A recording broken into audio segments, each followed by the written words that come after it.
Dans cette table-là, qui date du Moyen-Âge, nous avons une idée comment tu recouvres les corps. Donc, tu mets la toile en bas, tu poses les cordes sur les dos et tu retrousses la toile sur la tête jusqu'au pied, de sorte que quand nous ouvrons un lit, nous trouvons l'empreinte sur les deux d'un côté, l'empreinte devant l'autre côté. Le linceul est une place spéciale dans l'Église parce qu'il est beaucoup considéré qu'il y a une toile sacrée. Je m'appelle Abdul Salam Soukia, je suis un banquier, je prends mon retraite à Maurice. Et je suis en Angleterre pendant beaucoup d'années. Quand je me Baruchot, c'est photographe qui me tient photo linceul en 1978. Je suis allé en Angleterre, je vais faire une présentation dans nos communautés musulmanes ahmadiennes, à Ahmadiyya en Angleterre. Et me demandé si tu peux intéresser l'île Maurice. Il demande effectivement tu es intéressé. Finalement, la cause Solaz, il n'est pas capable de venir. Donc, je pense qu'il Maurice aussi, nous sommes contents, trouve une réplique grandeur nature du linceul. Et aujourd'hui, ça a une venue exposée au Plaza. Et qui au sentiment quand vous êtes exposé ça aujourd'hui? D'abord, le sentiment, c'est un sentiment de douleur. Parce que ça qui est plus évident, c'est qu'il y a un coup de fouette qu'il a gagné. Il gagne 120 coups de fouette. Et chaque coup de fouette, c'est l'équivalent à une brûlure 4e degré.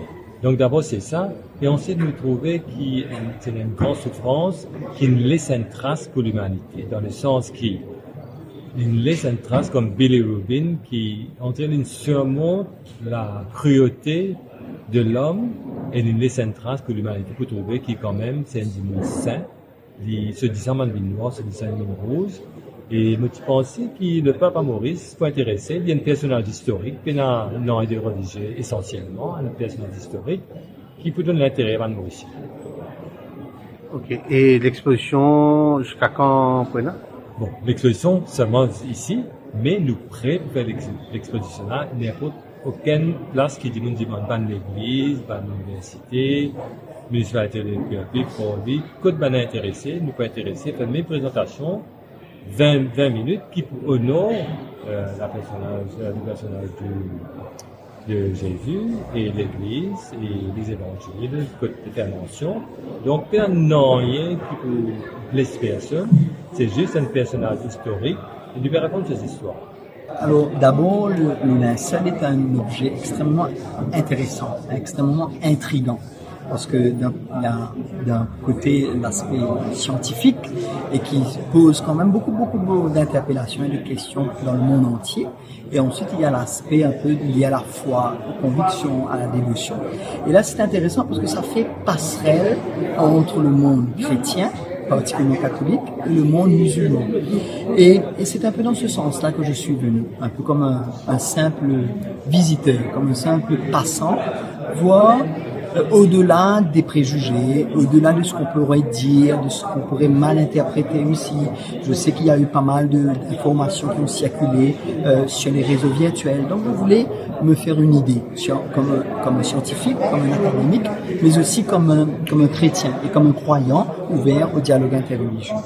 Et je crois que c'est ça qui est intéressant, parce que quelque part, partir du linceul, c'est un peu simplement une espèce de prétexte pour créer des ponts. Le linceul peut être un outil, un instrument, juste pour rassembler les personnes, pour les faire se voir, créer des ponts à partir des personnes de différentes religions, de différentes communautés, de différentes croyances, et accepter de débattre, accepter de délibérer, accepter aussi peut-être d'assumer des différences sur le plan théologique, sur le plan religieux, mais en même temps, peut-être sur le plan historique. Donc, c'est pour ça que je suis venu et je me réjouis parce que les organisateurs me partageaient le désir. Derrière cette démarche, c'était ça qu'ils voulaient faire. C'est-à-dire vraiment rassembler les Mauriciens, mais rassembler pas juste pour une exposition, mais pour débattre à partir d'une exposition, pour oser se laisser interpeller, en même temps assumer aussi nos différences, parce qu'il y a une différence entre le regard du musulman ou du chrétien sur le linceul, mais plus largement sur le Christ, sur Jésus. Donc il y a des différences de statut, des différences théologiques, des différences historiques. Et je crois que c'est sain de pouvoir assumer ces différences, mais faire le choix à partir de ces différences de marcher ensemble.